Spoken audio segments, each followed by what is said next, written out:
Thank you.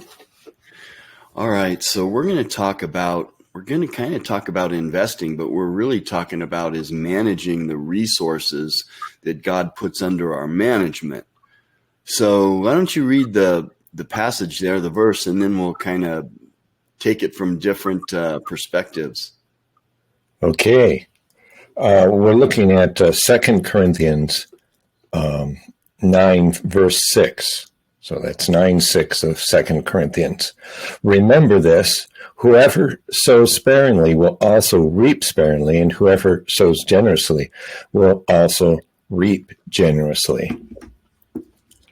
It's so easy to hold back. I grew up in a situation where my father loved, he was almost a farmer. He was really a teacher, but he loved to plant and do things. And if you put maybe one seed every 18 inches away, that one seed may or may not grow up. And so our habit had always been to put 3 or 4 in each kind of like a little area. And then you were more guaranteed that the whole area, I guess you call it a garden, would grow up with plenty. So that's the picture I get of sowing. Yeah, sowing is planting, and we do it with our businesses. We do it with our giving. So I think it kind of applies to a lot of different areas. I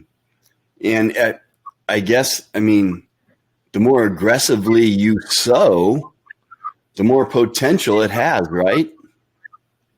Yeah, it's possible to just kind of sit back and barely make it, and then you come to church. Well, I don't have anything to give. Part of our motivation is so that we can invest in others, and that's important to keep in mind, that we have a purpose. We're not just existing. We are part of what God is doing through our money, through our time, through our efforts, through touching people. And we invest in souls as well as just plain invest in financial or business efforts. Yeah, your time and your money, they're all resources that God gives us to manage. And when you plant aggressively, maybe into a ministry, maybe you're giving or you're helping others with your, let's say, money, you aggressively planted. Now you're trusting God to replace that particular resource so that you can give again, or so that you can survive, or so that you have enough to do what you need to do or what He's leading you to do. Yeah, I almost see the picture.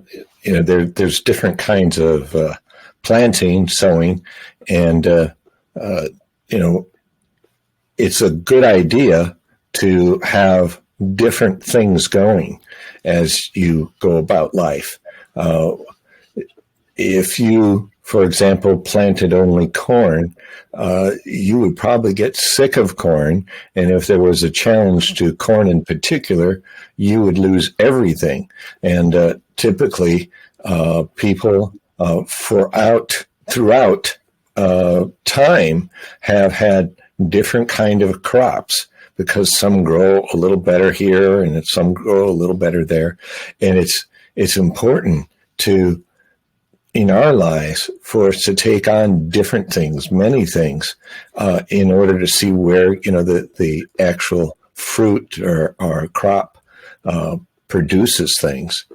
It's good and I'm thinking not just in terms of a farmer, but in terms of what you and I, us here listening to this video, is to be sure that we aim in many different directions and use our talents and our gifts and our money in a multitude of directions. And it's that we're busy.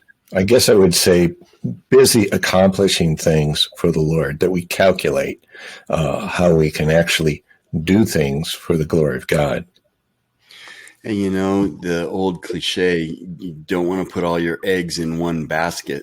So what it's called is diversification. And when you're investing or building a business or whatever you're doing, you're diversifying. You're not hedging well, you've got a broad hedge. So you're not putting all your focus into one area, one investment.